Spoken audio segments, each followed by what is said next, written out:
Bitmine's Tom Lee sees crypto rally into year-end, says S&P 500 could climb another 10%. On CNBC, Tom Lee said Fed cuts and fading skepticism could lift U.S. stocks into year-end and that crypto may rebound as open interest resets and technicals improve. Tom Lee says U.S. stocks can finish 2025 higher and crypto should rally into year-end after a sharp deleveraging, laying out his case during an interview Friday on CNBC's Closing Bell Overtime. Pressed by co-host Jon Fortt on whether the risk-on trade is back, Lee, who is the chairman of Bitmine Immersion Technologies, BMNR, as well as the head of research at Fundstrat Global Advisors and chief investment officer at Fundstrat Capital, noted he stayed bullish through the spring slump, reminding viewers Fundstrat's year-end S&P 500 target was 6,600 at the April lows. With the index around 6,800 and roughly 10 weeks left, he said a typical year would add about 4%, which puts us over 7,000 into the end of the year, and argued the gain could be as much as 10%. He tied the upside to Fed cuts that began in September after a long pause, something he said happened only in 1998 and 2024 over the past 50 years, plus persistent investor skepticism that can fuel late-year advances.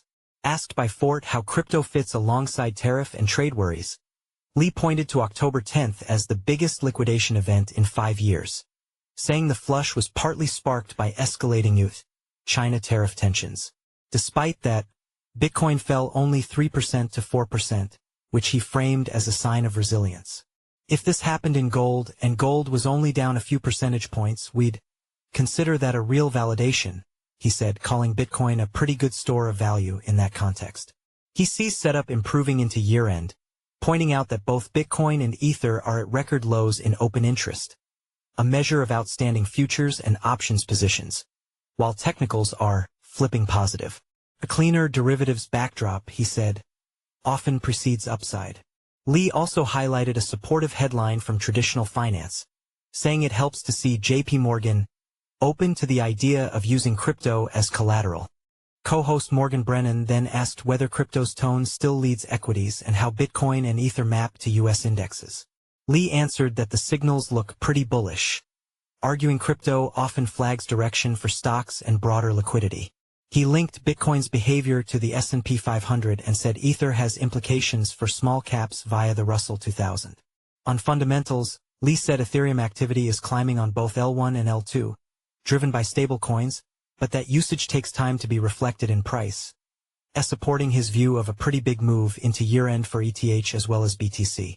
U.S. stocks ended Friday higher, with the S&P 500 at 6,791.69, plus 0.79% on the day, plus 15.73% YTD. The Nasdaq Composite at 23,204.87, plus 1.15%, plus 20.35% YTD, and the Dow at 47,207.12, plus 1.01%, plus 11.36% YTD. As of 12:50 p.m. Universal Time Coordinated Saturday, Bitcoin changed hands at $111,776, plus 0.3% over 24 hours, plus 19.60% YTD, and Ether at $3,952, minus 0.4% over 24 hours, plus 18.15% YTD.